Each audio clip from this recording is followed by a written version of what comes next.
हाँ जी Akshay, good evening.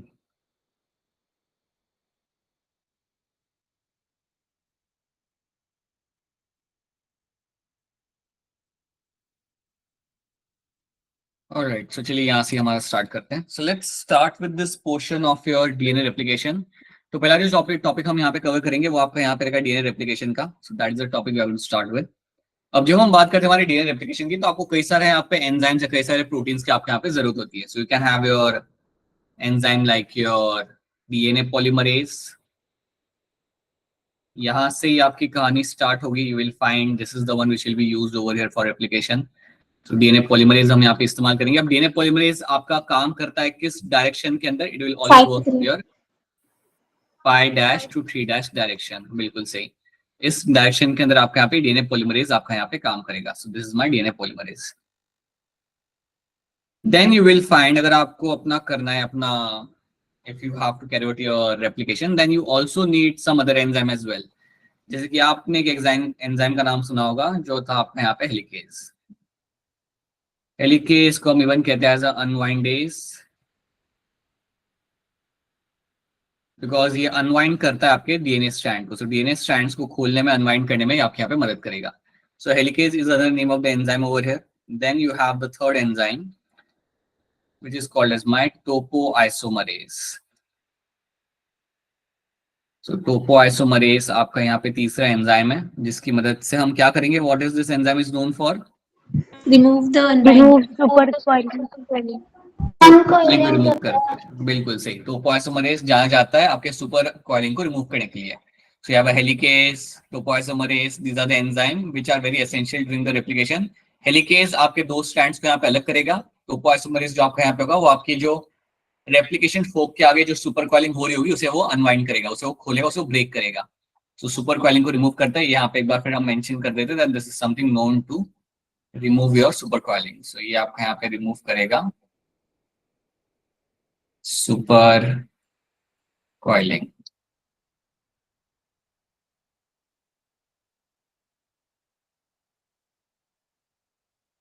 तो ये चीज आपको यहाँ पे याद रखना है। This is one thing you have to know in this, कि सुपर कॉइलिंग को यहाँ से ही रिमूव करता है।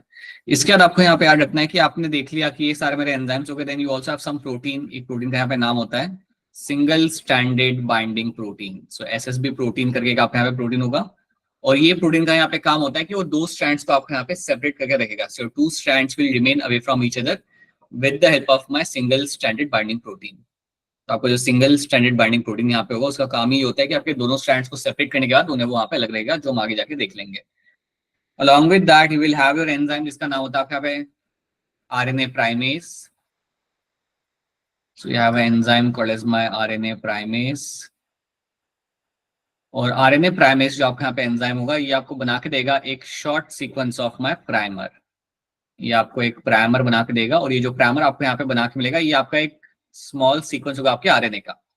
एक छोटा सा आपका सीक्वेंस आपका यहाँ पे हो जाएगा आपके आरएनए का। This will be a small sequence of your RNA. So it will be RNA sequence.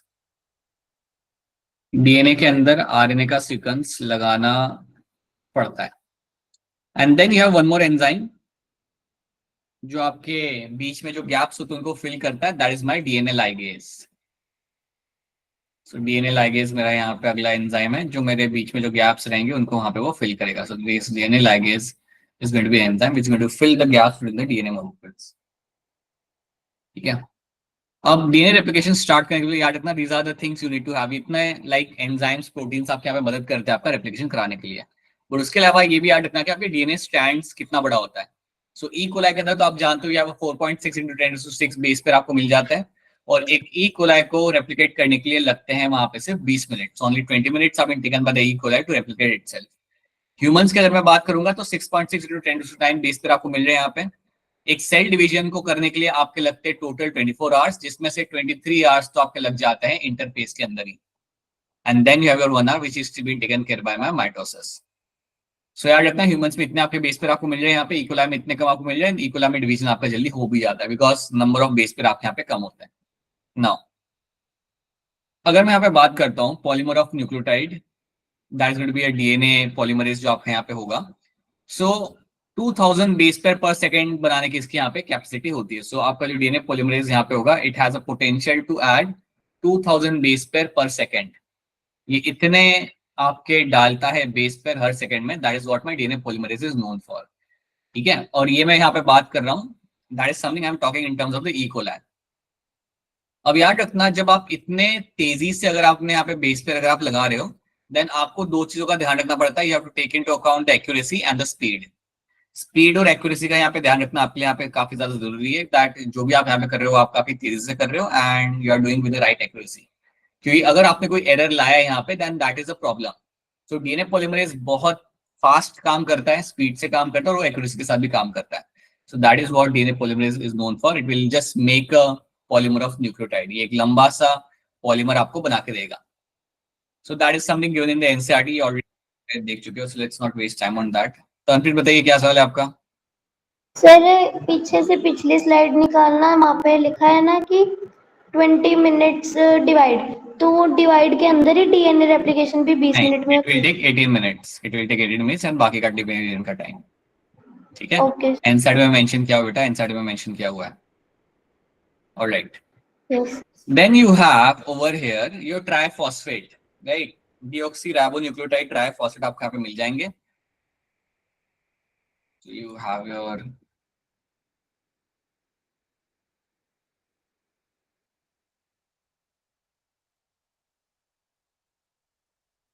ribonucleoside triphosphate।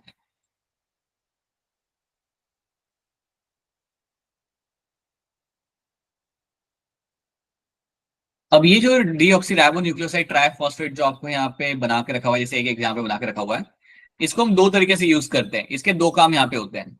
एक तो हम इसे यूज करते हैं यहाँ पे एज अ सबस्ट्रैट, इसको हम यहाँ पे यूज कर सकते हैं यहाँ पे एज अ सबस्ट्रैट। दूसरा मैं इसको यहाँ पे यूज कर सकता हूँ as a energy molecule.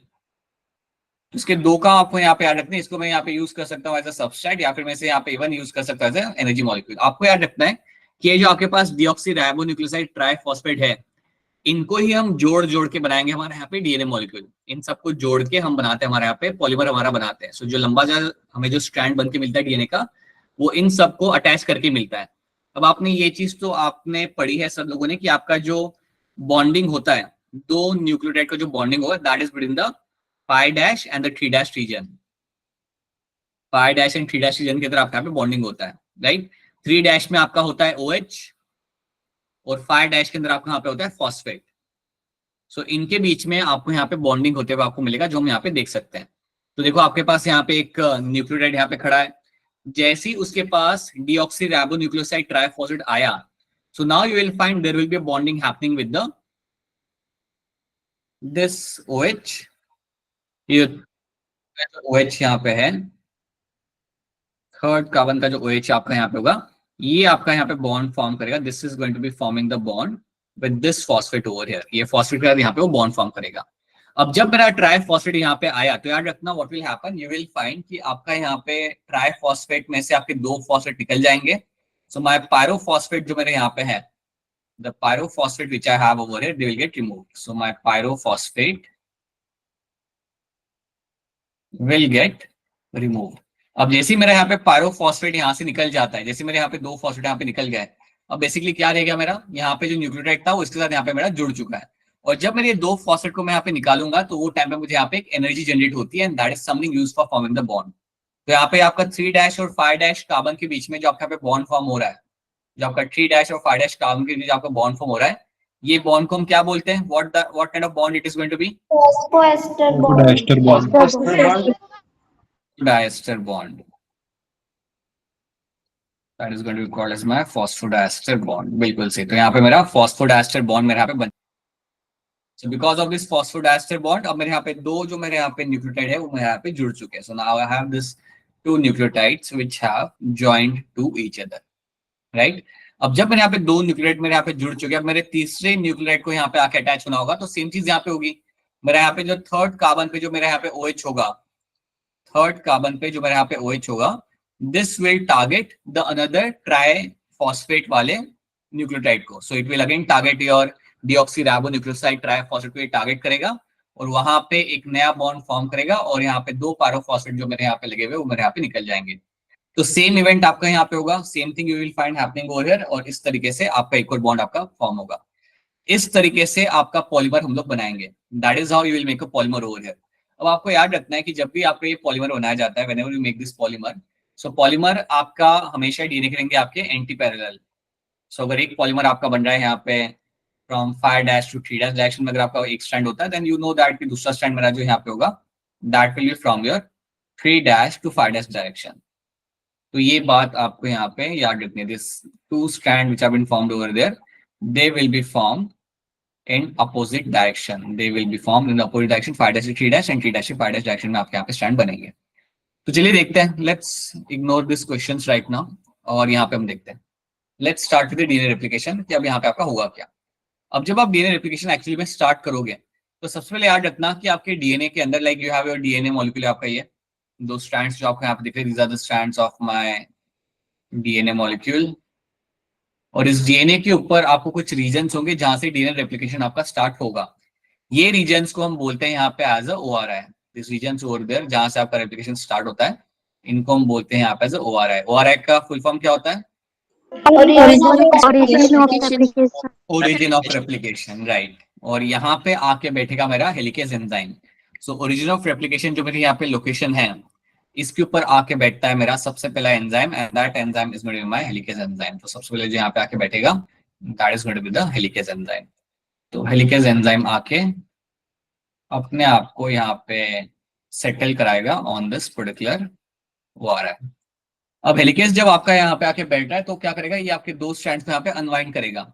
It will start unwinding the two strands. तो जब मेरा हेलिकेज आपका यहाँ पे आके बैठ रहा है, तो वो टाइम पे वो क्या करेगा, आपके जो दो स्ट्रैंड्स है यहाँ पे, this two strands will undergo the uncoiling. इनके बीच में आपके बॉन्ड्स ब्रेक होंगे, इन दोनों के बीच में आपके बॉन्ड्स ब्रेक होंगे, और ये जो दोनों स्ट्रैंड्स है मेरे यहाँ पे, दोनों स्ट्रैंड्स मेरे यहाँ पे अलग हो जाएंगे। So now I will find the both the strands over there will get separated.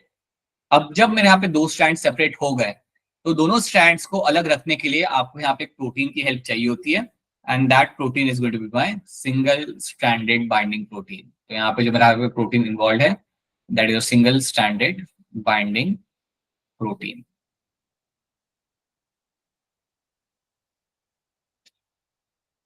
ठीक है। अब यहाँ पे आपने दो स्ट्रैंड्स को आपने यहाँ पे अलग कर लिया, हेलिकेज आपका यहाँ पे आ चुका है, उसने अपना अनवाइंडिंग यहाँ पे कर दिया।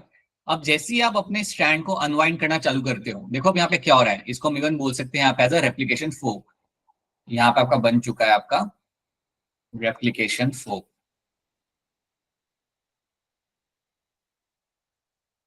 और आपका जो हेलिकेज है वो आगे बढ़ता जाएगा इस डायरेक्शन के अंदर, और जैसे वो आगे बढ़ता जाएगा तो आपका स्ट्रैंड और आपका ओपन होता जाएगा। तो आपको याद रखना है कि जब मेरे स्ट्रैंड्स को हेलिकेज ओपन करते हुए आगे जाता है, it will go in one direction, तो आगे वाले जो स्ट्रैंड्स होंगे they will get more coiled. तो आगे वाले जो आपके यहाँ पे स्ट्रैंड होंगे, वहां पे आपका होगा सुपर कॉइलिंग होते हुए। सो जितने भी आगे आपके जो स्ट्रैंड्स होंगे, उनके अंदर क्या मिलेगा आपको होते हुए, you will find super coiling होते हुए आपका मिलेगा। सो यू विल फाइंड वहां पे आपका सुपर कॉइलिंग होते हुए आपको वहां पे मिल जाए। अब जब आपको वहां पे सुपर कॉइलिंग होते हुए आपको वहां पे मिल जाए, तो वो सुपर कॉइलिंग को रिमूव करना भी आपके लिए एक बहुत इंपॉर्टेंट टास्क है। So you have to remove that super coiling from that particular side. और वो सुपर कॉइलिंग को रिमूव करने के लिए you will be using one enzyme, and that enzyme here is called as my topoisomerase. तो उस super coiling को यहाँ पे रिमूव करने के लिए I will be using one enzyme, and that enzyme over there is called as my topoisomerase. So topoisomerase मेरा हमेशा वहां पे रहेगा अहेड ऑफ द हेलिकेज। याद रखना, ये टोपोआइसोमरेज आपको हमेशा मिलेगा, it is going to be ahead of the helicase. So this is my topoisomerase. और याद रखना, this is something will be removed, so this will be removed by my topoisomerase. बस इतनी बातें फिलहाल के लिए आपको यहाँ पे याद रखनी है। अब रेप्लिकेशन आपका खुलता जाएगा एंड टोपोआइसोमरेज अपना काम करता जाएगा। Now what you will find कि अब हम यहाँ से स्टार्ट करेंगे हमारा in a real sense will start our DNA replication. तो डीएनए रेप्लिकेशन स्टार्ट करने के लिए आपके दो स्ट्रैंड्स आपके यहाँ पे अलग हो चुके हैं। आपको करना कुछ नहीं है, आपको लगाना है आपके यहाँ पे प्राइमर। सो 3' से 5' डायरेक्शन में जो आपका स्ट्रैंड है, वहां पे आप लगाओगे अपना एक primer. So you will keep one primer over there. ये जो प्राइमर मैंने यहाँ पे लगाया है, that will be in the 5' से 3' डायरेक्शन में आपका ये होगा। और ये जो प्राइमर मैंने यहाँ पे लगा के रखा है, ये बनाएगा कौन, कौन सा एंजाइम आगे से लगाएगा? RNA primase. तो you will have your RNA primase आपका यहाँ पे आएगा and that will give you this particular primer. ये आके आपको प्राइमर लगा के देगा। So this is something which it will doing. वो आके आपके यहाँ पे प्राइमर लगा के देगा।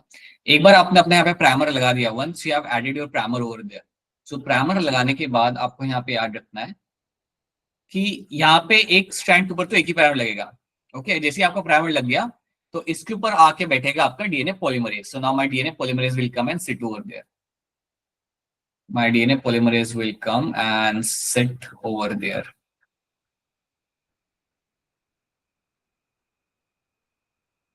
तो यहाँ पे मेरा आके बैठ रहा है मेरा DNA polymerase. So this will come and sit over. So this is my DNA poly. I'll just write in short. This is my DNA polymerase आके यहाँ पे बैठा। अब डीएनए पॉलीमरेज जैसे ही आपके यहाँ पे बैठेगा तो उसके बाद क्या होगा, यू विल फाइंड कि आपके जो डीऑक्सी राइबो ट्राई न्यूक्लियोसाइड्स जो आपके वहां पे थे, न्यूक्लियोसाइड ट्राइफॉस्फेट जो आपके यहाँ पे थे, वो आपके यहाँ पे आएंगे और इसको इस्तेमाल करके आप इस पॉलीमर को आगे बढ़ाओगे। So what you will do, आपका यहाँ पे जो स्ट्रैंड है आपका इसको आप इलोंगेट करोगे। सो बेसिकली आपका पॉलीमरेज आएगा और इस स्ट्रैंड को लाइक इलोंगेट करना चालू करेगा, मतलब वो अपने न्यूक्लियोटाइड्स को यहाँ पे डालना चालू करेगा। It will start adding the nucleotides over there. और जैसे आपके यहाँ पे न्यूक्लियोटाइड्स को डालना चालू करता है तो आपके यहाँ पे एक स्ट्रैंड बन जाता है जो आपका बन रहा है 5' से लेके 3' डायरेक्शन के अंदर। याद रखना ये स्ट्रैंड आपका पॉलीमरेज बना रहा है और ये जो स्ट्रैंड आपका बना जो एक ही आपके गो में बन गया, that strand over there is called as my leading strand. इसको हम बोलेंगे यहाँ पे as a leading strand. So leading strand मेरा यहाँ पे काफी जल्दी और फटाफट मेरा यहाँ पे बन जाएगा। On the other hand you have a lagging strand. उसके सामने आपको मिलेगा आपके यहाँ पे लैगिंग स्ट्रैंड बनते हुए। देखिए लैगिंग स्ट्रैंड यहाँ पे कैसे बनता है। सो आपको क्या मिलेगा, आपके प्राइमर यहाँ पे लगाए जाएंगे। So you will have some primer which have been kept over there. So आप यहाँ पे एक सिंगल प्राइमर यूज नहीं करते, you use a multiple primer in this. आप मल्टीपल प्राइमर आप यहाँ पे इस्तेमाल करोगे। ये जो मल्टीपल प्राइमर आप यहाँ पे लगा रहे हो, they are all kept in the 5' to 3' direction में। आप मल्टीपल प्राइमर्स आप यहाँ पे लगा दोगे। अब मल्टीपल प्राइमर लगाने के बाद आपका आएगा पॉलीमरेज यहाँ पे। सो यहाँ पे भी आपका पॉलीमरेज आके बैठेगा। So also you will find the polymerase will come and sit over there.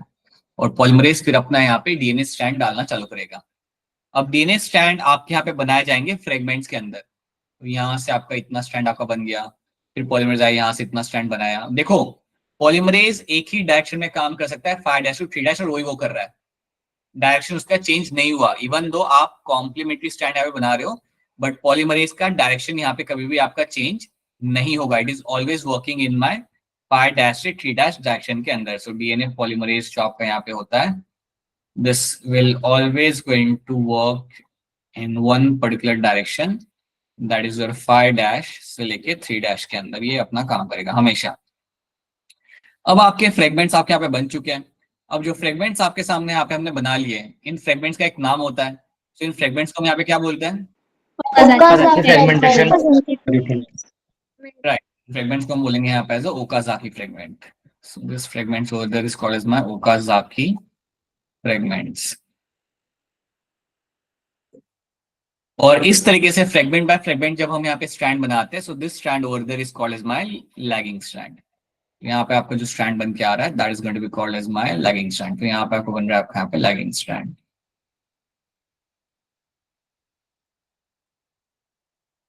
अब लैगिंग स्ट्रैंड आपका इस तरीके से बनेगा। अब आपको याद ही रखना है कि पॉलीमरेज आपका जो रेप्लिकेशन फोक है वो आपका एक सर्टेन डायरेक्शन में आपके यहाँ पे खुल रहा है। So you have this helicase, वो अपना काम करते जा रहा है और आपका रेप्लिकेशन फोक आपका खुल रहा है एक पर्टिकुलर डायरेक्शन के अंदर। So it is getting open in this particular direction. ठीक है, अब जब मेरा रेप्लिकेशन फोक इस पर्टिकुलर डायरेक्शन में मेरा ओपन हो रहा है तो आपसे पूछा जाएगा कि आपका लीडिंग स्ट्रैंड कौन से डायरेक्शन की तरफ बन रहा है। So I can say leading strand is forming towards the opening of the replication fork. ये रेप्लिकेशन फोक जहां पे आपका खुल रहा है उसी डायरेक्शन में आपका स्ट्रैंड बन रहा है, लीडिंग स्ट्रैंड। बट मेरा जो लैगिंग स्ट्रैंड यहाँ पे है, it is moving away from the replication fork. दिख रहा है ना आपको, it is getting away from the replication fork. Direction में यहाँ पे आपका जा रहा है। My lagging strand is actually forming on the opposite side of the replication fork, या ये आपका अवे खुल रहा है, it is opening away from the replication fork. तो ये बात आपको यहाँ पे याद रखनी है। This one thing you have to know. एक और चीज याद रखना, आप क्या करोगे बाद में आपके जो आरएनए के फ्रेगमेंट है इनको भी आप निकाल दोगे। जितने भी आपके यहाँ पे आरएनए के फ्रेगमेंट है, they will be also they are my RNA ना, so they have to be remove. तो ये तो सारे मेरे आरएनए के फ्रेगमेंट है, तो इनको भी रिमूव किया जाएगा और इनके जगह भी डीएनए के स्ट्रैंड्स को यहाँ पे डाला जाएगा। सो इनके जगह भी डीएनए के स्ट्रैंड्स को बाद में पॉलीमरेज आके डालता है। अब डीएनए के स्ट्रैंड्स को यहाँ पे डालने के बाद व्हाट जनरली हैपेंस कि आपका थोड़ा सा आपका गैप यहाँ पे रह जाता है, और वो गैप को कौन फिल करेगा? DNA ligase. Right, so you have a gap over there, और ये गैप को फिल करने के लिए आपका यहाँ पे जो एंजाइम आएगा, that enzyme is going to be your DNA ligase. So DNA ligase आपका यहाँ पे एंजाइम आएगा और इस गैप को फिल करेगा। यही चीज आपको इसके अंदर याद है। This is the one thing you have to know. So that is how you will find कि आपका लीडिंग स्ट्रैंड लैगिंग स्ट्रैंड आपका इस तरीके से बनाया जाएगा, और इस तरीके से आपका डीएनए पॉलीमरेज आपका यहाँ पे काम करता है। तो ये चीज आपको यहाँ पे याद रखनी है। This is one thing you have to know in this, ठीक है। सो ये हो गया आपका यहाँ पे डीएनए रेप्लिकेशन कंप्लीट। यही बात आपको याद रखनी है। रेप्लिकेशन के लिए हमेशा हम दोनों स्ट्रैंड्स को यूज करते हैं as a template, and that is what you do over there. अगर आप इतनी बातें याद रख सकते हो, देन आई डोंट थिंक आपको कोई दिक्कत आएगी रेप्लिकेशन का क्वेश्चन सॉल्व करने में। आप यहाँ पे देख पा रहे हो, you can see over here very clearly that you have a continuous strand, that's a leading strand, and then you have a discontinuous synthesis of your lagging strand. So ये आपको होते हुए मिलेगा। एक और बात याद रखना, यहाँ पे जो प्राइमर है ना, ऊपर वाला प्राइमर, मैंने बताया था आपको ये पहले भी, इसको आप रिमूव तो कर दोगे लेकिन इसको फिल नहीं कर सकते। ये प्राइमर को आपने निकाल देना है वहां से, वो निकल जाएगा बिकॉज आरएनए मॉलिक्यूल, लेकिन उस गैप को आप फिल नहीं कर सकते। क्यों नहीं फिल कर सकते उस गैप को? आरएनए प्राइमर को रिप्लेस नहीं कर सकते इस वजह से। क्यों नहीं कर सकते, वही पूछ रहा हूँ, क्यों नहीं कर सकते? प्राइमर को आप रिप्लेस क्यों नहीं कर सकते वहां पे? जब मैंने प्राइमर को वहां से निकाल दिया तो उसे रिप्लेस क्यों नहीं कर सकते आप? बताया तो था आप लोगों को। इसको मैंने निकाल दिया ऐसा, तो इसको मैं रिप्लेस क्यों नहीं कर सकता वहां पे? क्यों मैं डीएनए स्ट्रैंड को डाल नहीं सकता?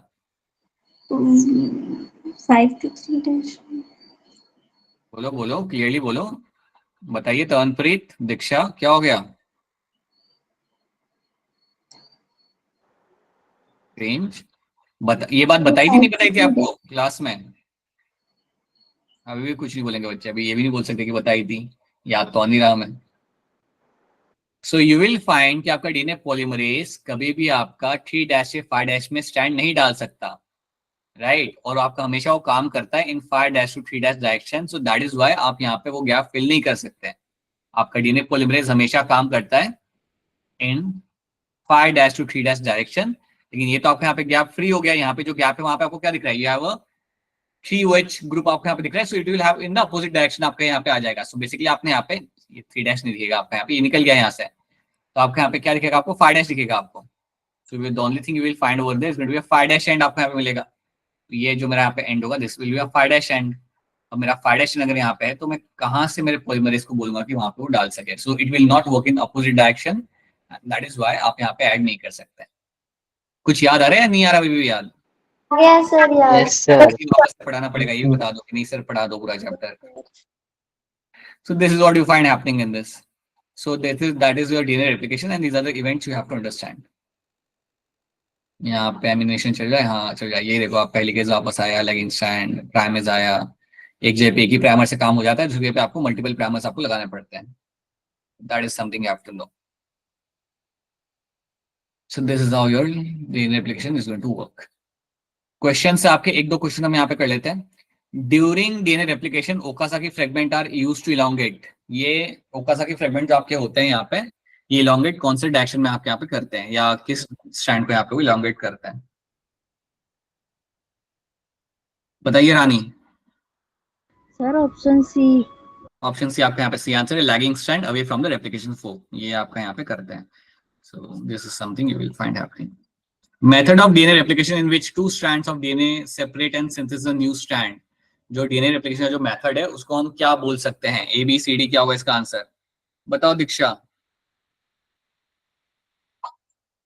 It is going to be your semi-conservative in nature. So that is going to be a semi-conservative in nature, आपको ये हमेशा मिलेगा, right? So that is something you know that the DNA strand act as a template strand। आपका यहाँ पे answer, it's a very simple question, so let's move ahead। अब हम बात करते हैं यहाँ पे हमारे ट्रांसक्रिप्शन को लेके। सो now let's discuss what happens in transcription. Replication आपका यहाँ पे होगा, अब हम यहाँ बात करते हैं यहाँ पे ट्रांसक्रिप्शन को लेके। ट्रांसक्रिप्शन में आपको यहाँ पे याद रखना है that you have a DNA dependent RNA polymerase, जिसको हम इवन कहते हैं शॉर्ट में एज अ आरएनए पॉलीमरेज। इसका इस्तेमाल हम लोग यहाँ पे करेंगे। आरएनए पॉलीमरेज जो आपका होता है, ये काम करता है in the presence of the magnesium ions. और आरएनए पॉलीमरेज का भी जो सिंथेसिस होगा, ये भी जो आपका पॉलीमराइज कराएगा, ये भी आपका जो पॉलीमर बनाएगा, that will be formed in the 5' to 3' direction के अंदर। सो आरएनए पॉलीमरेज भी आपको जो पॉलीमर बना के देगा आरएनए का, that will be formed in the 5' to 3' direction. अब एक बात आप सबको बहुत क्लियरली याद रखनी है, जिसमें आप लोग काफी गड़बड़ करते हो। जब भी आपको डीएनए का स्ट्रैंड दिखे, जब भी आपको डीएनए का स्ट्रैंड दिखे 3' से 5' एंड देन यू हैव 3' से 5' यहाँ पे, जब आपको ये स्ट्रैंड दिखता है डीएनए का, तो मुझे बताइए आप कौन सा वाला स्ट्रैंड यहाँ पे यूज करोगे अपने आरएनए को बनाने के लिए? 3' ये वाला जो स्ट्रैंड होगा, इसको मैं यूज करूंगा अपना आरएनए सिंथेसिस के लिए। याद रखना, आपसे पूछा जाएगा ये मेरा डीएनए मॉलिक्यूल है, दिस माय डीएनए मॉलिक्यूल, और वो आपसे पूछेंगे कि जब आपके सामने डीएनए मॉलिक्यूल होता है तो कौन से स्ट्रैंड को आप यूज करते हो अपना आरएनए बनाने के लिए, अपना आरएनए फॉर्मेशन के लिए आप कौन सा स्ट्रैंड यहाँ पे यूज करते हो। देन आपका आंसर यहाँ पे हमेशा आएगा 3' से 5' डायरेक्शन वाला स्ट्रैंड मैं यहाँ पे यूज करूंगा। This strand I will be using for my RNA synthesis. और ये जो स्टैंड मेरा यहाँ पे होता है, इसको मैं बोलता हूँ यहाँ पे एज अ कोडिंग स्टैंड, या कौन सा स्टैंड होता है ये? Template stand and template stand बोल सकते हो, या फिर you can also call as a non coding stand. ये भी याद रखना, is my non coding stand, मेरा नॉन कोडिंग स्टैंड है। अभी के लिए हाँ, वो टर्म्स फिलहाल के लिए रिवीजन के लिए याद मत रखो, but yes that's true. And then you have a template stand as well. इसको हम टेम्पलेट स्टैंड होगा क्योंकि इनसाइड में इसको टेम्पलेट किया गया है, बट आपको याद रखना it's a non coding stand as well. तो दूसरा स्टैंड मेरा यहाँ पे होगा, that is going to be called as my coding stand.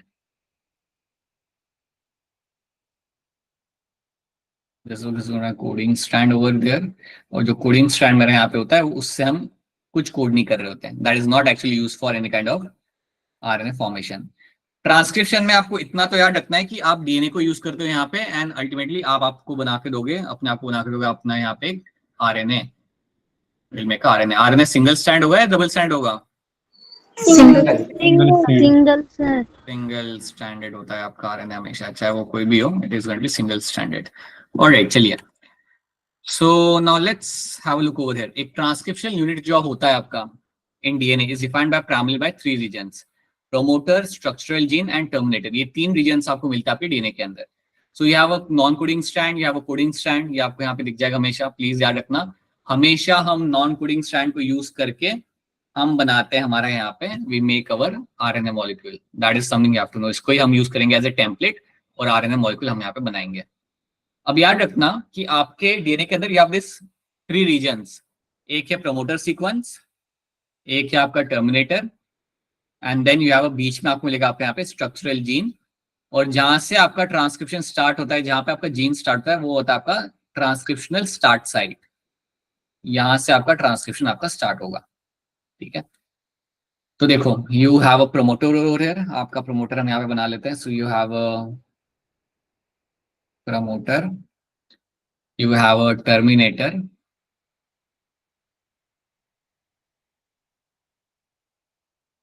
और बीच में व्हाइट वाला जो रीजन आपका यहाँ पे, that is my structural gene. जो बीच का जो यहाँ पे रीजन है, दैट्स योर स्ट्रक्चरल जीन।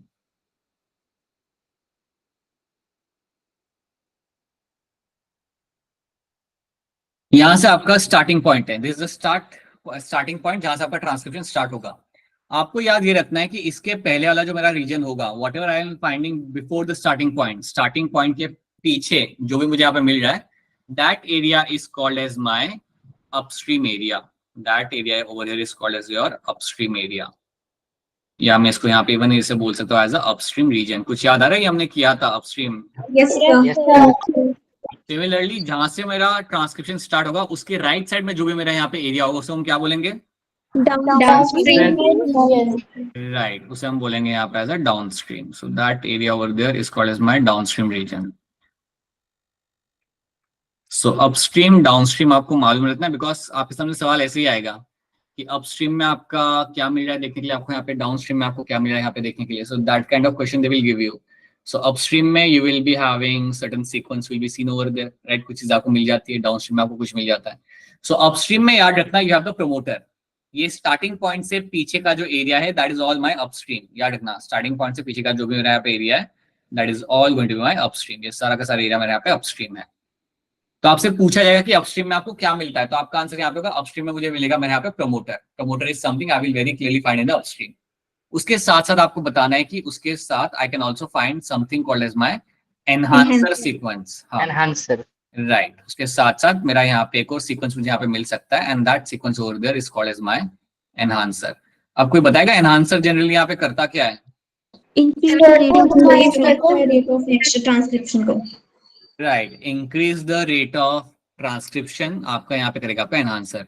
तो ट्रांसक्रिप्शन अगर आपको ज्यादा करना है, रादर आई शुड से, अगर आपको if you want to increase the amount of transcription then enhancer आपके यहाँ पे मदद कर सकता है। इसके वजह से आपका रेट और अमाउंट आपके ट्रांसक्रिप्शन का यहाँ पे बढ़ जाएगा। तो ये बात याद रखना। डाउनस्ट्रीम में आपको मिलेगा आपका terminator sequence, downstream is known for my terminator sequence order, और बीच में आपका यहाँ पे आएगा जीन। ये बात आपको क्लियर कट यहाँ पे सबको याद रखनी है। क्या इतनी बात आप सबको समझ आ रही है, याद आ रही है ये सब बातें? Yes, sir. Sir Yes, sir. Alright, ठीक है, तो ये हमने सब यहाँ पे देख लिया। अब आपको याद रखना है कि आपका जो मेरा प्रमोटर सीक्वेंस था उस पर कौन आके बैठेगा, तो उसमें आके बैठेगा कौन? Sigma factor. अरे नहीं, पहले आएगा आरएनए पॉलीमरेज, Yes. पहले आके बैठेगा इसके ऊपर मेरा यहाँ पे RNA polymerase. So first one who is going to come and sit over there is going to be my RNA polymerase. अब आरएनए पॉलीमरेज मेरा यहाँ पे आके बैठ चुका है, लेकिन वो अपनी जर्नी स्टार्ट नहीं करेगा, वो नहीं बोले वो स्टार्ट नहीं करेगा अपना काम करना। सो RNA polymerase has came and sit on the promoter sequence. अब एक और चीज बताना चाहूंगा आप लोगों को यहाँ पे, one more thing which you have to remember here is, ये है मेरा यहाँ पे promoter sequence, this is my Yes. Promoter sequence. Promoter sequence के अंदर you will have a presence of specific sequence आपको यहाँ पे मिलते हैं, और जो Yes. स्पेसिफिक सीक्वेंस आपको यहाँ पे मिलते हैं उनको हम क्या बोलते हैं यहाँ पे? TATA box.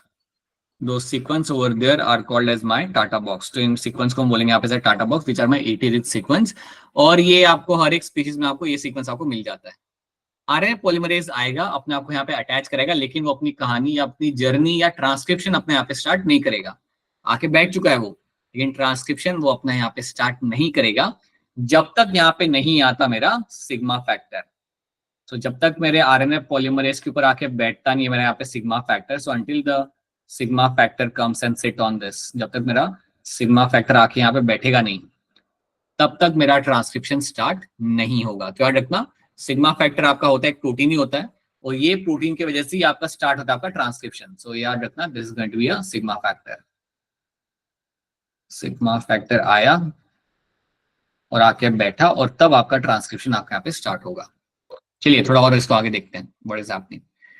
इसके पहले एक और चीज यहाँ पे याद रखना, हमने कुछ चीजें डेफिनेशन देखी थी। सिस्ट्रॉन एक हमने टर्म देखा था, cistron means a segment of DNA which makes the polypeptide.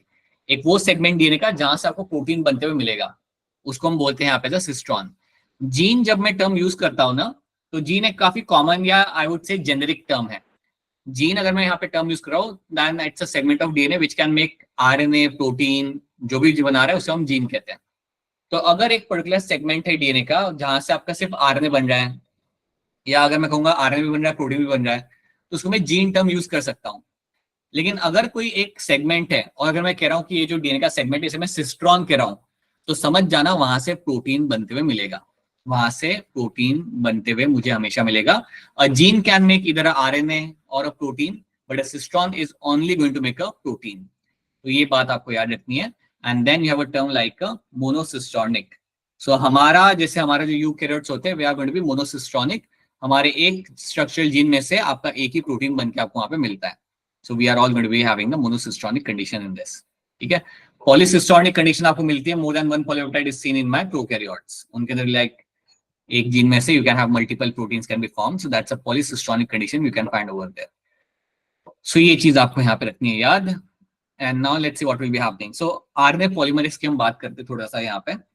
RNA polymerase जो आपका होता है वो बैक्टीरिया में होता है एक आरएनए पॉलीमरेज से आपका पूरा काम हो जाता है, लेकिन वही काम यूकैरियोट्स में करने के लिए you need 3 different type of RNA polymerase. ठीक है, यहाँ पे will have a single RNA polymerase जिससे आपका पूरा काम यहाँ पे जाएगा, जिसके अंदर लाइक कई सारे यूनिट्स होते हैं, सब यूनिट्स आपका मिल जाएंगे। Will have something like your alpha dash alpha, beta dash beta, ऐसे यूनिट्स आपको यहाँ पे मिल जाते हैं, सब यूनिट्स आपको यहाँ पे मिल जाएंगे which are the subunits of your RNA polymerase. Okay, अब आपको याद रखना है कि यहाँ पे सिग्मा फैक्टर नहीं है। जब इसके ऊपर सिग्मा फैक्टर नहीं होता तो इसको मैं बोलता हूँ यहाँ पे as a core enzyme. This is something called as my core enzyme. याद रखना सिग्मा फैक्टर आपका आता है as per the requirement. Sigma factor आपका आएगा जैसे आपकी रिक्वायरमेंट होगी उस हिसाब से आपका सिग्मा फैक्टर आपका यहाँ पे आएगा। ठीक है, मतलब रिक्वायरमेंट मतलब जब ड्यूरिंग द ट्रांसक्रिप्शन वो तब आता है, उसके अलावा वो नहीं आता। सो ट्रांसक्रिप्शन करने के लिए आपको क्या क्या चाहिए होता है? You need RNA polymerase. हाँ, ये मुझे यहाँ पे चाहिए होगा। Without this I cannot do anything. इसको भी चाहिए होते हैं आपके ribonucleotide triphosphate, ribonucleotide triphosphate.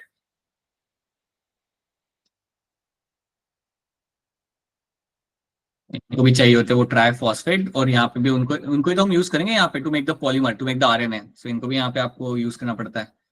Along with that you should know that आपको यहाँ पे भी जरूरत पड़ती है आपके यहाँ पे मैग्नीशियम आयंस की।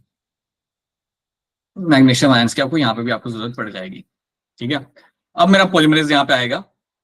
सो now my polymerase will come and sit on your particular, just wait a minute.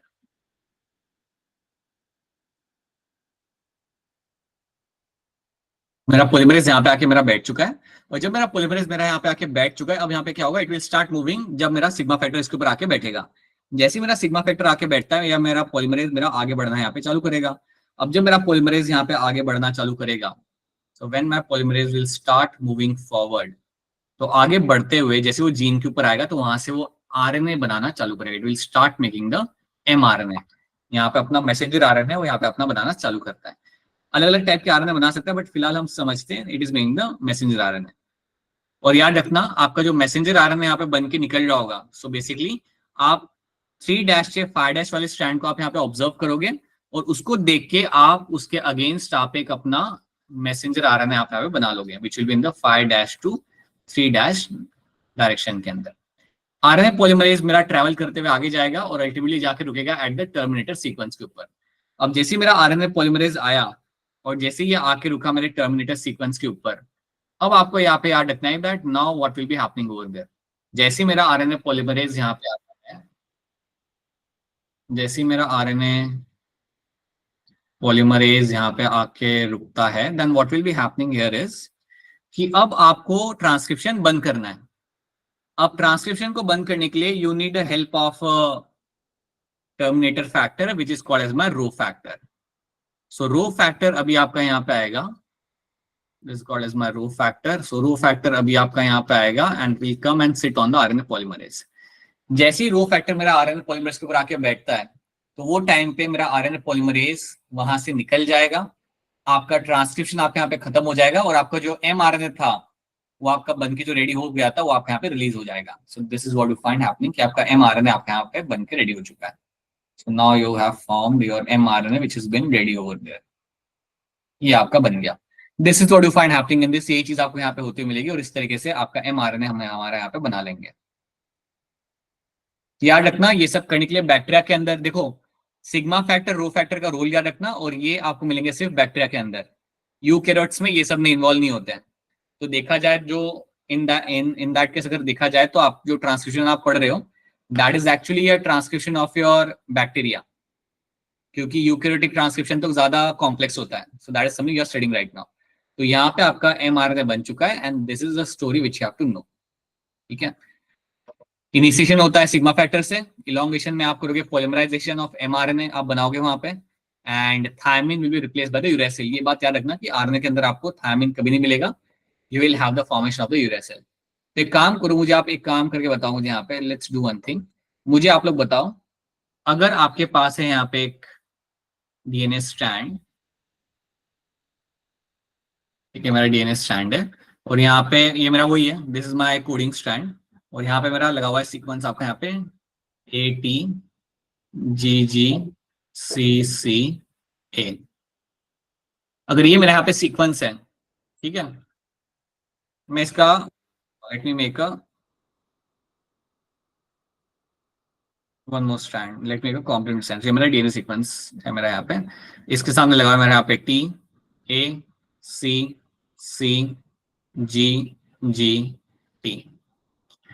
तो ये दो स्ट्रैंड्स मेरे सामने यहाँ पे है, 3' से 5' एंड 5' से 3' वाले स्ट्रैंड मेरे सामने यहाँ पे है।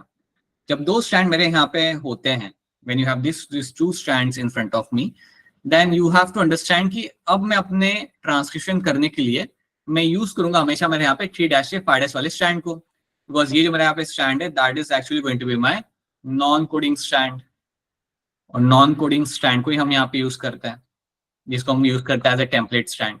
तो अब आप मुझे बताइए कि अगर मेरा ये डीएनए सीक्वेंस है, अगर ये मेरा सीक्वेंस है जीन का, तो इस नॉन कोडिंग स्टैंड में से जो मेरा आरएनए बनेगा उसका सीक्वेंस क्या होगा, हैंड रेज करके बताना है। नॉन कोडिंग सीक्वेंस में क्वेश्चन रिपीट कर हैंड रेज करो बेटा, हैंड रेज करो, चिल्लाओ मत बेटा, जोर जोर से हैंड रेज करना है। सर, क्वेश्चन रिपीट करने का बोल रहा है। आपके पास डीएनए मॉलिक्यूल है ना आपके यहाँ पे, इसे नॉन कोडिंग क्या बनाना है, mRNA. So now tell me, जब इसका एमआरएनए बनाओगे आप यहाँ पे, तो उसके अंदर कौन से सीक्वेंस आपको यहाँ पे मिल जाएंगे। So what kind of sequence I will have in that mRNA, जब इसको आप यूज करते हो as a template to make the mRNA over there. चलिए कुछ लोगों ने यहाँ पे हैंड रेज किया, बताइए शिवा क्या होगा इसके अंदर, कैसे बनाएंगे आप एमआरएनए। सर यूरेसिल, ठीक है, एडेनाइन, हाँ, cytosine, cytosine, sir guanine and sir uracil. Right, ठीक है, शिवा ये कह रहा है। Anyone else? काजल आपको क्या लग रहा है, क्या स्टैंड बनेगा इसके अंदर? सर यही है, यही बनेगा, राइट, यही आपका यहाँ पे स्टैंड बनेगा। तो that is going to be a correct answer in this. So yes, ये वाला स्टैंड हम यहाँ पे बनाएंगे यूजिंग दिस। सो याद रखना, आपने 3' से 5' को आपने यहाँ पे लिया एज ए टेम्पलेट, और उसके अगेंस्ट अपना यहाँ पे एमआरएनए बनाया, और एमआरएनए के अंदर you will never have a thymine, you will have the uracil. ठीक है, कई बार आपको क्वेश्चन में क्या दिया जाएगा, दे will give you the mRNA, आपको देंगे एमआरएनए और बोलेंगे कि बनाओ मुझे यहाँ पे अपना डीएनए का स्टैंड, तो भी आप बना सकते हो। या फिर आपको क्या करेंगे वो लोग, वो आपको देंगे कोडिंग स्टैंड, आपके हाथ में वो लोग कोडिंग स्टैंड पकड़ा देंगे, and then they will tell you कि बनाइए एमआरएनए बनाइए। That is also something they can do over there. अब आप क्या कर सकते हो, या फिर आप पहले कोडिंग स्टैंड से आप बना लो अपना यहाँ पे टेम्पलेट स्टैंड, और टेम्पलेट स्टैंड से बना लो अपना यहाँ पे एमआरएनए, या फिर आप यहाँ पे डायरेक्टली कर लो। डायरेक्टली करने के लिए आपको कुछ नहीं करना, आपका यहाँ पे जहाँ पे आपका थायमिन आएगा ना, वहां पे आप यूरेसिल लगा दो, जहाँ पे आपका थायमिन आ रहा होगा वहां पे आप यूरेसिल लगा दो, आपका वैसे ही आपका एमआरएनए आपका बन जाएगा। बाकी सब आपका सेम रहेगा, एवरीथिंग रिमेन्स द सेम, लेकिन जहां पे भी आपका कोडिंग स्टैंड का थायमिन आ रहा होगा उसके लिए आप यूरेसिल लगा दो, तो आपकी कहानी वहां पे आपकी सिंपल हो जाएगी। तो that can be also done, but कई बार क्या होता है कि लोग प्रेफर करते हैं कि वो एक 3' से 5' वाला स्टैंड बनाए and then they make the coding mRNA. That is something also you can do, but it will just take 30-40 more seconds than what you need to do like to get the answer. So इस तरीके से आपका यहाँ पे mRNA stand आप यहाँ पे बना सकते हो। So this is what you find happening in this. ठीक है, जैसे ही आपका mRNA बना, जैसे ही आपका mRNA यहाँ पे आपका बन जाता है, याद रखना बैक्टीरिया के अंदर हम उसे यूज कर सकते हैं डायरेक्टली ट्रांसलेशन के लिए। बिल्कुल रेडी आपका ये स्टैंड आपका ट्रांसलेशन कराने के लिए, बट क्या मैं डायरेक्टली ट्रांसलेशन कर सकता हूँ मेरे यूकैरियोट्स के अंदर? नो सर, नो सर, काफी स्ट्रांगली मना कर दिया आपका, मैंने तो क्यों नहीं कर सकता? एक्सॉन्स और इंट्रॉन्स दोनों प्रेजेंट होते हैं, पर हमें सिर्फ एक्सॉन्स चाहिए होते हैं, तो इंट्रॉन्स को हटाने के लिए तो उसकी वो करनी चाहिए, वो मॉडिफिकेशन करनी पड़ती है। Right, you have to carry out the modifications over there, बिल्कुल सही। राइट, कुछ मॉडिफिकेशन हमें करने पड़ेंगे हमारे यूकैरियोट्स के अंदर, बट बैक्टीरिया के अंदर ये सब नहीं करना पड़ता। बैक्टीरिया में एक बार बन गया बस रेडी है, you can do the translation. ठीक है, याद रखना in the eukaryotes you have this RNA polymerase 1, 2 and 3, तीनों को यहाँ पे इस्तेमाल किया जाता है, 3 अलग अलग होता है आपके पास। यहाँ पे पॉलीमरेज 1 देगा आपको आरआरएनए, पॉलीमरेज 2 देगा आपको एमआरएनए, जिसको हम इवन बोलते हैं as a heterogeneous RNA. Then you also have a polymerase 3 जिसके जो अलग अलग टाइप के आरएनए बनाता है, ये द टीआरएनए, 5SRRNA, SNRNA, ये सभी बना के देगा आपको यहाँ पे। ठीक है, चलो, तो ये आपकी पिक्चर है और ये वाली है आपकी कहानी आपके ट्रांसक्रिप्शन की। तो क्या ट्रांसक्रिप्शन आप सबको अब याद रहेगा? Yes sir. इस तरीके से हम हमारे यहाँ पे स्टैंड बना सकते हैं। अब हम बात करते हैं हमारे आरएनए प्रोसेसिंग को लेके। आरएनए प्रोसेसिंग के अंदर आपको याद रखना है कि यहाँ पे हम करेंगे मॉडिफिकेशन विद माय एमआरएनए। हमारा जो एमआरएनए हमने बनाया है यहाँ पे उसके अंदर करेंगे हम यहाँ पे modification. So let's do that. So मेरा यहाँ पे एमआरएनए रेडी हो चुका है। इस एमआरएनए के अंदर आपको यहाँ पे क्या क्या मिलेगा देखेंगे। You will have the UTR, आपको मिलेगा आपका अनट्रांसलेटेड रीजन, आपको मिलेंगे आपके एक्सॉन्स, आपको मिलेंगे आपके introns, and then you have UTR, and then you have 5' and 3'। यहाँ पे 5' में कुछ मैंने ऑलरेडी बना के रखा हुआ है, उसको आप इग्नोर करो। But you have 5' and 3'। ठीक है, ये जो अभी बना के रखा हुआ है ना यहाँ पे, ये पहले नहीं होता, it is not there initially, ये बाद में आता है। सो आपका यहाँ पे है एमआरएनए और इसके अंदर अब आपको करने हैं modification, and that modification is called as my RNA processing. तो आपका काम यहाँ पे ये है 3 चीजें करना। एक तो 5 डैश डायरेक्शन में आप करोगे अपनी कैपिंग, ये बात मैंने आपको पहले बताई थी। 5 डैश रीजन के अंदर आप करते हो अपनी यहाँ पे capping, so over there you will be doing the capping, ठीक है। 3 डैश के अंदर यू विल बी डूइंग, क्या करेंगे 3 डैश के अंदर हम लोग? टेलिंग। और जब हम इंट्रॉन्स को निकालते हैं यहाँ से, तो उस इवेंट को हम यहाँ पे क्या बोलते हैं? Splicing. That is something called as my splicing. तो स्प्लाइसिंग, टेलिंग और कैपिंग, ये 3 इवेंट्स हमें यहाँ पे करने होते हैं विद माय mRNA। याद रखना यूटीआर जो होता है वो रहता है, हमेशा रहता है। अनट्रांसलेटेड रीजन जिसमें कोई प्रोटीन बन नहीं सकता, वो हमेशा आपका वहां पे प्रेजेंट रहेगा, उसको हम कुछ नहीं कर सकते। नाउ पहले हम करेंगे कैपिंग। तो कैपिंग में आपको क्या करना है, आपको जो 5 डैश एंड पे आप लगाओगे एक स्पेशल टाइप का आपका न्यूक्लियोटाइड, जिसको हम बोलेंगे यहाँ पे as a methyl guanosine triphosphate. So using the methyl guanosine triphosphate, ये मॉलिक्यूल में लगा के देता हूं मेरे यहाँ पे 5 डैश रीजन के अंदर। इसका काम क्या होता है, कैपिंग कराने का मकसद यहाँ पे क्या होता है? Protect the mRNA from the nuclear enzyme, nucleus enzyme. आपके न्यूक्लियस एंजाइम जो होते हैं वो न्यूक्लियोटाइड को ब्रेक करते हैं, तो उनसे ये अपने आप को बचाता है। तो याद रखना, कैपिंग आपका किया जाता है 5 डैश एंड पे, और यहाँ पे आप लगाते हो एक स्पेशल टाइप का न्यूक्लियोटाइड जिसे हम बोलते हैं यहाँ पे मिथाइल गुआनोसाइन ट्राइफॉस्फेट। ओके, तो यहाँ पे मैंने लगा दिया मेरे यहाँ पे मिथाइल गुआनोसाइन ट्राइफॉस्फेट, मैंने यहाँ पे अपना यहाँ पे लगा दिया। So that is something I have kept over there, right. Then you have the tailing वाला part, then you have the tailing वाला part which will be happening over there. Tailing में याद रखना कि आपको जो 3 डैश वाला जो आपका रीजन है, वहां पे आप लगाते हो बहुत सारे एडेनाइन मॉलिक्यूल्स, बहुत सारे एडेनाइन मॉलिक्यूल आप वहां पे लगाते हो। So large number of adenine molecules are added, कितने? 200 से लेके 300 तक। और ये इवेंट को हम बोलते हैं यहाँ पे as a polyadenylation. So that is called as my tailing. So tailing हमने यहाँ पे कर लिया, कैपिंग हमने यहाँ पे कर लिया, बहुत सिंपल इवेंट है आपका यहाँ पे। अब हमें करना है हमारे यहाँ पे इंट्रॉन्स को remove. Introns do not code for anything, तो उसको रिमूव करना हमारे लिए बहुत ज्यादा यहाँ पे इंपॉर्टेंट होगा। सो चलिए देखते हैं क्या करते हैं। इंट्रॉन्स को रिमूव करने के लिए आपको चाहिए एक enzyme, and that enzyme is called as my spliceosome. और स्प्लाइसोसोम बनाने के लिए आपको क्या क्या इंग्रेडिएंट्स की जरूरत पड़ती है? You need 2 things. एक snRNA protein and protein. SnRNA का फुल फॉर्म क्या होता है? Small nuclear RNA. Right right right, very good. Small nuclear RNA and protein यहाँ पे मैं इस्तेमाल करूंगा, and using them you can form the spliceosome, right. अब जब मैंने यहाँ पे स्प्लाइसोसोम बना लिया, तो ये क्या करेगा? It will come and remove the introns, और ये एक्सॉन्स को यहाँ पे ज्वाइन कर देगा। एक्सॉन्स को ज्वाइन करने के बाद, like I would say exons को ज्वाइन करने के लिए आपके यहाँ पे हेल्प आती है, and that help is given by my DNA ligase. वो एक्सॉन्स को पास में ले आएगा, and then later on they are been attached to each other with help of my DNA ligase. तो ये चीज आप यहाँ पे करते हो। So you can see the picture. Introns को हम यहाँ पे रिमूव करेंगे, एक्सॉन्स को यहाँ पे हम जोड़ देंगे, एंड ये हमने कर लिया, तो हमारा आरएनए प्रोसेसिंग यहाँ पे खत्म हो गया। This is where your RNA processing gets completed, ठीक है। ये हमारे यहाँ पे हो चुका है, देखो आपके इनसाइड पिक्चर, ये सब हम यहाँ पे कर चुके हैं। सो that is should be done. देखो इसके बगैर काम नहीं चलेगा। अगर आपकी आरएनए प्रोसेसिंग नहीं होती, देन आपका आरएनए अभी तक काम का नहीं, it is not functional mRNA. जब तक आप प्रोसेसिंग करा नहीं रहे, तब तक वो आरएनए आपका फंक्शनल नहीं हो सकता, ठीक है। एक बार आपने प्रोसेसिंग करा दिया, अब इस एमआरएनए को यूज करके मैं प्रोटीन बना सकता हूं। Now I can successfully happily make protein out of this. तो ये बात आपको यहाँ पे याद रखनी है, भूलनी नहीं आपको यहाँ पे। 115 का आंसर क्या होगा? अनम्यूट करके जोर से बताओ, इसका आंसर क्या होगा? ट्रांसक्रिप्शन। ट्रांसलेशन। कौन बोला ट्रांसलेशन? ट्रांसलेशन को बोला आईडी भेजना बेटा, अपनी आईडी भेजो। कौन था ये? तवनप्रीत ना? तवनप्रीत भेज दो बेटा, आईडी भेज दो, अपनी आईडी भेज दो, आईडी भेज दो, स्कूल का नाम भेजो। And who is your teacher coordinator? Tavanpreet, कौन है आपकी टीचर कोऑर्डिनेटर? उनकी भी सर डिटेल भेजो। ट्रांसलेशन बोला मैंने। हाँ, आपने ट्रांसलेशन बोला ना, वो गलत है। Oh sorry, oh sorry sorry. याद रखना, आपको डिटेल शेयर करनी है स्कूल्स की, टीसी की, और you share the details. Enough enough, बस बेटा बस। नाउ गलत कर दिया आपने बहुत। Sorry sir. This is my transcription. चलो, the product of transcription process is in fact what?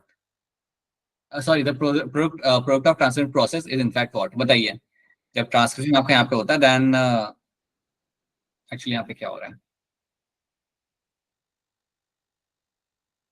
Hand raise करेंगे सब लोग, बस 2 लोग ही हैंड रेज कर रहे हैं। क्या क्या क्या हो रहा है ये क्लास में? जब आप ट्रांसक्रिप्शन कर रहे होते हो, प्रोसेस हो रहा होता है, राइट, तो उसमें आप बेसिकली इन चारों में से आप क्या यूज कर रहे हो? बताइए शिवा।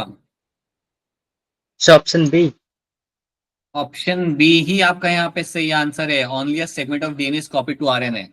एक स्मॉल सेगमेंट होता है आपके आरएनए डीएनए का, उसको हम कॉपी करके बनाते हैं हमारे यहाँ पे, like that is the process of transcription. So पूरा डीएनए आप नहीं करते ट्रांसक्राइब, जहाँ जहाँ पे जीन लगा होता है उसको ही आप ट्रांसक्राइब करते हो। ऑप्शन बी बिकम्स में करेक्ट आंसर।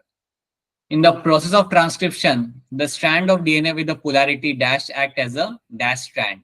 तो कौन सा डीएनए का स्ट्रैंड हम यहाँ पे यूज करते हैं, वही आपसे ये लोग पूछना चाहते हैं, और उसको नाम क्या दिया जाता है यहाँ पे। चलो सब लोग एंड करेंगे इसके लिए।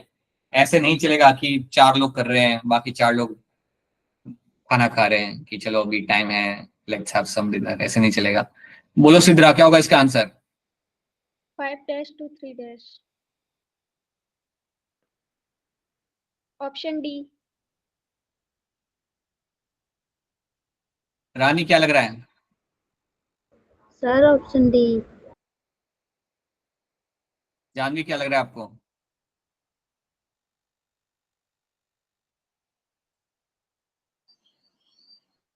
जानवी तो कुछ नहीं लग रहा। काजल बताइए आपको क्या ऑप्शन हाँ बोलिए। काजल भी डी सर। दिल्ली वाला D. Kajal, yes sir. Tamanpreet, sir B. B Batman. Akshara sir second. And Apurva. B sir Batman. बेटा ऑप्शन बी आएगा यहाँ पे सी आंसर। आपने कैसे बोल दिया बेटा? आपने 5 डैश बोल दिया। आप जो डीएनए का स्टैंड यूज करते हो, right, which is used as a template stand जो आप यूज करते हो ट्रांसक्रिप्शन के दौरान, वो आपका कौन सा डायरेक्शन बताया? कितने बार बताना पड़ेगा ये चीज? 3 to 5 सर वो 3 dash to 5 dash। फिर कैसे कर सकते हो ऑप्शन डी यहाँ पे? It is going to be 3 dash to 5 dash ना। सो ऑप्शन बी बनेगा यहाँ पे सी answer, and that stand is also called as my template stand. उसको मैं बोलता था टेम्पलेट स्टैंड। ऐसे कैसे क्वेश्चन आप गलत करोगे? चलो, अ segment of DNA coding for a polypeptide. बताओ अनम्यूट करके जोर से, आंसर इसका क्या होगा? स्टोन। इसका आंसर यहाँ पे क्या होगा? Initiation factor. Terminator factor. जिन्होंने इनिशिएशन फैक्टर बोला है वो लोग अभी डांट खाएंगे या बाद में आराम से क्लास के बाद? बता दो। ये फैक्टर कौन सा है? ये है कौन सा फैक्टर? Rho factor. तो रो फैक्टर है, तो किस क्यों बोला आपने इनिशिएशन फैक्टर फिर यहाँ पे? सर टर्मिनेशन ही बोला। Yes sir. किसी ने नहीं बोला initiation. Right, option C becomes the correct answer in this. You have a termination factor over there. In bacteria, in the context of mRNA, which of the following is not true? इनमें से कौन सा statement आपके यहाँ पे सही नहीं है? जल्दी बताओ, हमें आगे बढ़ना है। Raise your hand for this. एक काम करो, hand raise कर लो इसके लिए। In bacteria, in the context of mRNA, which of the following is not true? इनमें से कौन सा स्टेटमेंट आपके यहाँ पे ट्रू नहीं है? बताइए दीपिका, क्या होगा इसका answer? Option number D.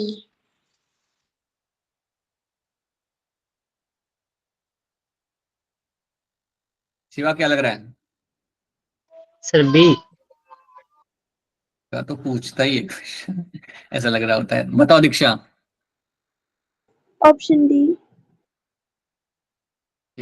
Monika क्या लग रहा है इसका आंसर?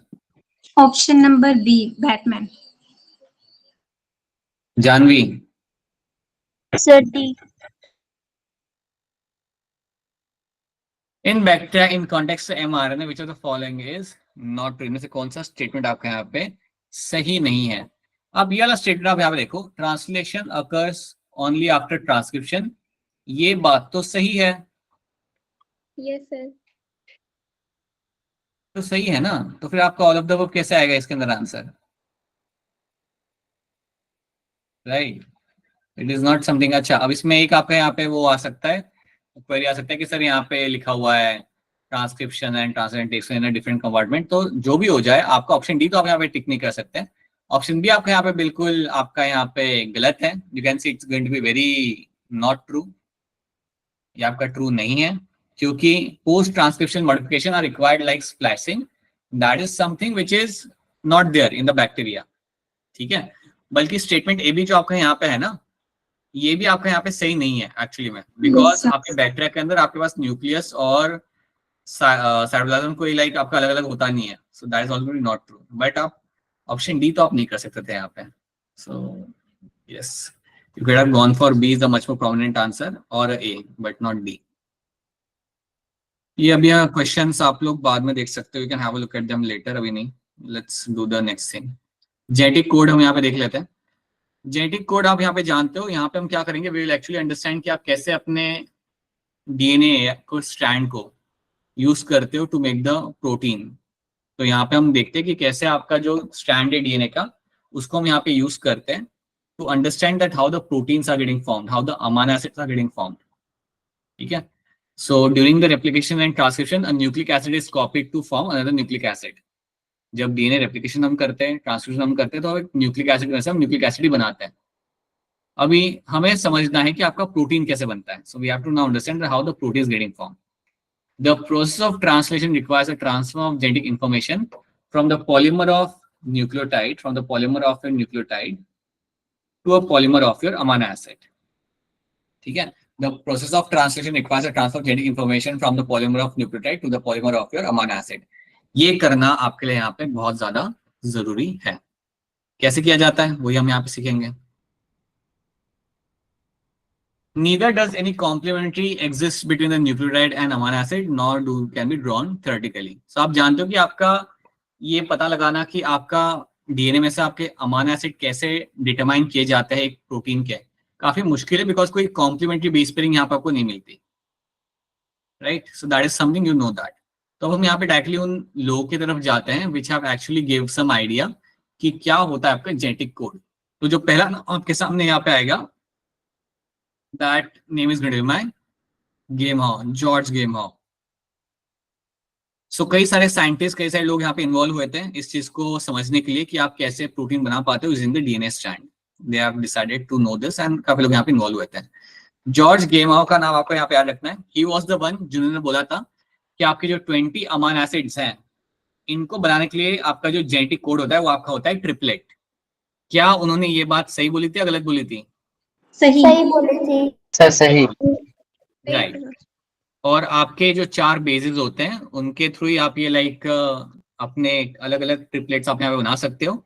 और आप मुझे बताइए, अगर आपके पास 4 बेसिस हैं, if you have 4 bases, then कितने पॉसिबल कॉम्बिनेशन आप इनके बना सकते हो? 64 राइट। तो 64 पॉसिबल कॉम्बिनेशन बना सकते हैं, हम बोलेंगे यहाँ पे 64 codons that can be formed over there. So George Gamow ने यहाँ पे क्या किया, he decided, he suggested that in order to code for all 20 amino acid, the code should be made in the up to a 3 nucleotide, मतलब triplet form में वो होना चाहिए। तो यहाँ पे जब हम ऑल पॉसिबल कॉम्बिनेशन बनाते हैं, then you get to see कि आपका जेनेटिक कोड आपका रहता है आपका triplet, and you can see over here triplet form के अंदर आपको 64 कोडॉन्स आपको मिलेंगे and they are good enough to make 20 amino acids. मुझे बताइए 64 कोडॉन में से कितने कोडॉन होते हैं जो आपके प्रोटीन बनाते हैं? 61. Right, 61 codons are going to be there, which are going to make the protein. और बाकी 3 codons क्या करते हैं? Top codon. Right. क्या? Now, अब हम यहाँ पे साइंटिस्ट के नाम याद रखने हैं हमें यहाँ पे। We have to know the scientist के नाम और उनका रोल क्या था।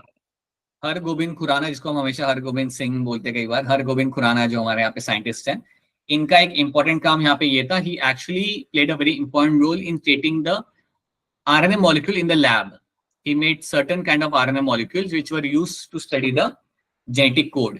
तो उन्होंने कई सारे आपके RNA molecules बनाए लैब के अंदर, सिंथेसाइज किए। They were my homopolymer उन्होंने बनाए वहां पे। He made copolymers, so कई सारे अलग अलग टाइप के RNA इन्होंने यहाँ पे बना के दिए। So he made different kind of RNA molecules. Hargobind Khurana ने हमें बना के हमारे सामने रखे थे। So इनका काम यही था, इसका कॉन्ट्रीब्यूशन यहाँ पे था, he created number of RNA molecules in the lab, जिनको हम यूज कर सकते थे हमारी स्टडी के लिए। ठीक है। देन मार्शल नाइनबर्ग ने एक ऐसा सिस्टम बनाया था सेल के बाहर, इसलिए हम उसे बोलते हैं as a cell free system, जहां पे आप प्रोटीन सिंथेसिस कर सकते हो अपने जेनेटिक कोड को यूज करके। तो he created a cell-free system for protein synthesis with the help of your DNA outside the cell. तो ये इन्होंने यहाँ पे किया था. So ये था इनका काम, एक सेल-फ्री सिस्टम बनाया था जहाँ पे आप प्रोटीन सिंथेसिस अपना कर पाओगे. Then you have Severo Okai. Severo Okai जो हमारे यहाँ पे साइंटिस्ट थे, इन्होंने एक एंजाइम बनाया था. The enzyme was called as polynucleotide phosphorylase. This enzyme was called as polynucleotide phosphorylase. और ये एंजाइम बहुत हेल्पफुल था in polymerizing the RNA. RNA को पॉलीमराइज करने के लिए अगेन सिंथेटिक कंडीशन के अंदर या synthetic outside the lab, this enzyme was very much useful. So polymerization of RNA with the help of the defined sequence in the template of the genetic code was prepared by my Severo Ochoa. तो इनकी मदद से आप ऐसे याद रखना कि इन्होंने आपको एक एंजाइम बना के दिया था. He give us the enzyme which can be used for polymerizing RNA, जिसके थ्रू हम आरएनए यहाँ पे हम बना सकते थे. तो that is something you have to know. ठीक है, तो ये हमने यहाँ पे देख लिया. These are all my codons, stop codons, ये सब आप यहाँ पे जानते हो. Then you have few points over there. Stop codon are, sorry, the codon are going to be triplet, are in the triplet. 61 आपके कोड करते हैं आपके यहाँ पे अमाइनो एसिड के लिए and 3 are going to code for my stop codon. बाकी 3 जो आपके यहाँ पे होंगे that will be my stop codons. बोलिए तमनप्रीत क्या हो गया? सर जो उन्होंने एंजाइम दिया पॉलीन्यूक्लियोटाइड फॉस्फोराइलेज, वो लैब में यूज होता था पॉलीमराइजिंग आरएनए के बॉडी के अंदर. लैब में यूज किया, लैब में बनाया गया था. सो दैट आप सेल फ्री सिस्टम में अगर आप एक आरएनए बना रहे हो तो बनाने के लिए आप इस एंजाइम को यूज कर सकते हो. Okay sir. तो because they have to understand ना कि आपका कैसे बन रहा है आपका polynucleotide. So that has all been done in the in vitro condition के अंदर. सो इन विट्रो कंडीशन में आपको ये एंजाइम यूज किया जाता था ताकि आप वहां पे सीख सको कि आपका कैसे आपका पॉलीपेप्टाइड वहां पे आपका बनेगा. Okay sir. Okay, so you have a sense, you have a nonsense codon is going to be the one which are going to be like all your stop codons. One codon codes for only one amino acid. ये बात हमने पहले भी बात की थी. It's unambiguous आपका ये होगा, ambiguous आपका ये होगा, and it's going to be specific. एक codon एक ही amino acid बनाता है. Some amino acid are coded by more than one codon. कई बार क्या होगा कि आपके 4-5 amino acid को like बनाने के लिए you can have different, sorry, sometimes a single amino acid can be formed by 4 to 5 codons. ये भी आपको देखने के लिए मिल जाता है. So they show the potency of a degenerate. The codon is read in the RNA in a contiguous fashion. There is no punctuation. याद रखना ये जो कोड हम यहाँ पे देख पा रहे हैं that is going to be universal. चाहे बैक्टीरिया हो चाहे ह्यूमन बींग्स हो, सबके अंदर ये जो कोड आपके यहाँ पे रहेगा that is always going to be universal. Universal मतलब ये हर एक आपको यही कोड मिलेगा. बैक्टीरिया में भी अगर यूयू फिनाइल एनिलिन बना रहा है तो हमारे अंदर भी वो फिनाइल एनिलिन भी बनाएगा. कुछ एक्सेप्शन आपको यहाँ पे मिल सकते हैं found in the mitochondria. So mitochondria के अंदर आपको कुछ एक्सेप्शन यहाँ पे आपको मिल सकते हैं and in some in protozoans. ईयूजी आपका यहाँ पे रहेगा start codon and it will have two purpose. एक तो स्टार्ट कोडॉन की तरह काम करेगा, उसके साथ साथ it is also the codon which brings us the methionine, that's a first amino acid. वो ये लेके आता है. So it's initiation codon. तो ये हमने यहाँ पे देख लिया. These are the things you have to understand. ये सब चीजें आपको याद रखनी. They are very simple things and you have to know all those things ताकि आप इसमें से क्वेश्चन आप सॉल्व कर सको. Then we have RNA, tRNA as a adaptor molecule. अब आप लोग जानते हो कि आपका टीआरएनए जो होता है इसकी मदद से ही हमारा ट्रांसलेशन हो पाता है. This is the one which will be used for the translation purposes के लिए. अब बताओ कोई मुझे यहाँ पे कि आपको जो टीआरएनए यहाँ पे होगा जिसको डिस्कवर किया था आपका फ्रांसिस क्रिक ने, राइट, दैट कि ये जो कोडॉन है आपके, उन कोडॉन्स को रीड करने का काम होता है आपके टीआरएनए का. Now you have to tell me, जब आपके सामने टीआरएनए आता है, अब आप मुझे बताइए आप लोग कि टीआरएनए के अंदर ये जो नीचे वाला जो एरिया है आपका, दिस एरिया, यहाँ पे आपको मिलता है आपके एंटीकोडॉन्स जो आपके यहाँ पे मेंशन किया हुआ है. So that is my anticodon loop. ये है मेरा यहाँ पे एंटीकोडॉन लूप. आप मुझे बताइए आपका आरएनए जो टीआरएनए जो आपके सामने यहाँ पे है, या 3' एंड 5' रीजन, इनमें से कौन से रीजन के अंदर आपको अमाइनो एसिड अटैच होते हुए मिलेगा? 3' हमेशा you will find your amino acid will get itself attach on the 3' region के अंदर आपकी अटैच होते हुए आपको मिलेगा. So this is the site where my amino acid will get itself attach हमेशा. ठीक है, ACC सीक्वेंस आपको यहाँ पे सेम मिलता है हर एक टीआरएनए के अंदर. इतना ये वाला सीक्वेंस 3' के ऊपर तो आपको सेम मिलेगा. इसके बाद एक और आप बात याद रखना, tRNA is the smallest RNA. ये बात मैंने आपको बताई थी. TRNA is going to be a smallest RNA. ठीक है? That's also one thing you have to be very much clear with. tRNA is someone who will actually bring the amino acid और वो लेके आएगा आपके mRNA की तरफ, वो लेके आएगा. अब मुझे बताओ ये tRNA के ऊपर जो आप लगाते हो अपना अमाइनो एसिड, ये लगाने के लिए कौन सा एंजाइम हम यूज करते हैं यहाँ पे? Amino acid synthesis. Amino acid tRNA synthesis. Very good. इस एंजाइम की मदद से आप अपने tRNA के ऊपर लगाओगे अपने अमाइनो एसिड. ठीक है? अच्छा याद रखना tRNA के अंदर आपको मिलेगा आपका एंटीकोडॉन, आपको मिलेगा, you will have anticodon over there. Anticodon किसके साथ बॉन्ड फॉर्म करेगा? कोडॉन के साथ. Right, anticodon will always form a bond with my codon. So anticodon हमेशा मेरा बॉन्ड फॉर्म करेगा मैंने यहाँ पे कोडॉन के साथ. So it will form the bond with the codon and that bond is going to be what? mRNA. नहीं, ये बॉन्ड कौन सा होगा? अच्छा, hydrogen bond. This bond over there is going to be a hydrogen bond. फिर आगे देखते हैं. यहाँ पे आप देख पा रहे हो एंटीकोडॉन यहाँ पे कोडॉन के साथ बॉन्ड फॉर्म करा है, that is a hydrogen bond यहाँ पे फॉर्म करते मिलेगा. और आप ऊपर देख पा रहे हो that you have a amino acid attached to my 3' of the tRNA.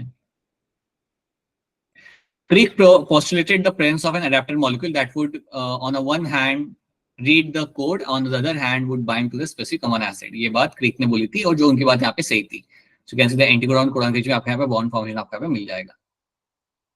The tRNA that then called sRNA, soluble RNA, was known before the genetic code was postulated. तो काफी पहले से इसको जाना जाता था, लेकिन इसका काम बाद में पता चला था. So you can see your anticodon loop, you can see your anticodons, सब लोग आप यहाँ पे देख पा रहे हो, right? However, its role as an adapter molecule was assigned much later. इसका रोल जो था वो आपको बहुत बाद में आपको पता चला. ठीक है? tRNA has an anticodon loop, ये सब हम देख चुके हैं, so let's not repeat all those things. यार रखना there is no tRNA for stop codon. और ये है मेरा यहाँ पे enzyme amino acid tRNA synthetase. इसकी मदद से with the help of this you will find your amino acid. आपका जो अमाइनो एसिड यहाँ पे होगा उसको हम अटैच कराएंगे. This will be attached to your tRNA. मुझे एक बात बताइए, आपके पास अमाइनो एसिड tRNA सिंथेटेज आपके पास एक ही होता है या बहुत सारे टाइप्स के होते हैं? बहुत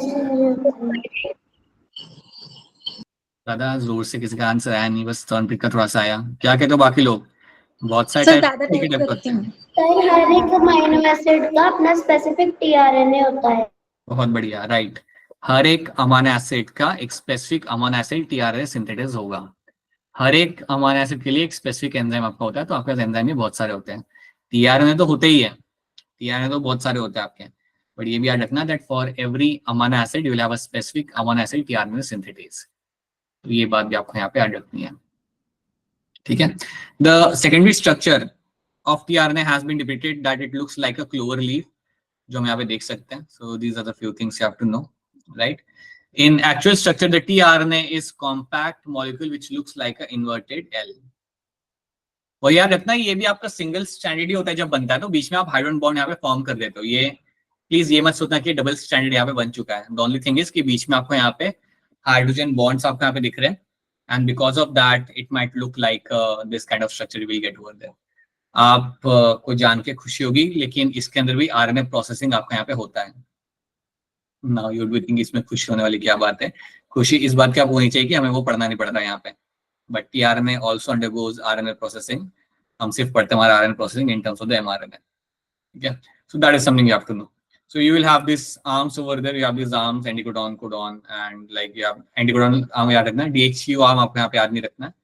Pseudourine वाला arm भी आपको यहाँ पे याद नहीं रखना है. And then you have a 3' and a 5' end over there. So this is my tRNA, and that is something we have done. So now I don't think we do have a time for my translation, but translation हम करेंगे अगले class के अंदर. So अगले class में हम करेंगे translation, lack ऑपरेरॉन. और कौन सा पार्ट इस टॉपिक के अंदर जो आपको समझ नहीं आता? लैक ऑपरेरॉन हो गया, ट्रांसलेशन हो गया, और क्या करना है आपको इसके अंदर बताइए? बोलिए बोलिए, बताइए कौन सा टॉपिक इसके अंदर करना है, जल्दी बताइए. Sir, human genome project. Human Fingerprinting system. कुछ तो कह रही है अपूर्वा, कोई बताएगा अपूर्वा क्या कह रही है? DNA fingerprinting. फिंगरप्रिंट। अपूर्वा, यहाँ पे नेटवर्क का इशू आ रहा है शायद से। ऑलराइट, ठीक है, ये करेंगे हम यहाँ पे, ये करेंगे, then will do the translation and lac of prawn कर लेंगे, वो भी अच्छा ही है वैसे, ज्यादा उसमें है नहीं। यस। और कुछ नहीं सर बस। बाकी लोग बेटा, बाकी लोग Kajal, Tamta and all the other students over there, UK, Himachal and all the people. अलजिया है क्लास में? नहीं है, अलजिया is not there, okay. So these are the few things you have to do, ये हम कर लेंगे एंड अलोंग विद योर या these are the along the lack of प्रॉन, ठीक है, ये हम करेंगे। अगर इसके अलावा हमें वहाँ पे टाइम मिलता है तो हम have a look at the initial part, जो इनिशियल पार्ट आपका होगा उसे हम वहाँ पे देख लेंगे, जहाँ पे आप देखते हो हिस्टोन प्रोटीन्स, वो सब पढ़ के आना। हिस्टोन प्रोटीन्स के अंदर आपका कौन सा टाइप का अमाइनो एसिड आपको मिलता है? Which amino acid is in the high amount in the histone proteins? RRNA. नहीं बेटा, सवाल तो समझो आप, कौन से टाइप के अमाइनो एसिड आपको ज्यादा मिलते हैं हिस्टोन प्रोटीन्स के अंदर? ये सब आपको मालूम होना चाहिए बेटा, इसका रिवीजन करना चालू करो, जस्ट एटलीस्ट एक बार देखो तो याद आ जाएगा। You have something like lysine and arginine, याद करो हमने किया था। Lysine find in the histone proteins, जो आपके होते हैं पॉजिटिवली चार्ज, इसलिए आपका हिस्टोन प्रोटीन डीएनए के साथ आराम से रैप कर पाता है, ताकि डीएनए होता है नेगेटिवली चार्ज और हिस्टोन प्रोटीन आपके होते हैं मेनली आपके पॉजिटिवली चार्ज। सो ये सब आपको एक बार देखना है and you have experiments, simple है वो, एक बार देखोगे आपको याद आ जाएंगे सब के सब। Because it's a lengthy chapter, इसलिए हम इसका रिवीजन को 2 पार्ट में डिवाइड कर रहे हैं and we are doing the high weightage thing का revision. High weightage in the sense जिसमें थोड़ा सोचना पड़ता है, so can have a reason of that. Alright, so that is something we have done. अच्छा, मुझे एक बात बताइए, आप में से काफी लोग असाइनमेंट शेयर नहीं करते, ये बताओ कि असाइनमेंट शेयर क्यों नहीं कर रहे आप लोग, ये बताइए। तनप्रीत, आपका असाइनमेंट हो गया? और सर वो चैप्टर रिवाइज हो गया, पर असाइनमेंट भूल गई।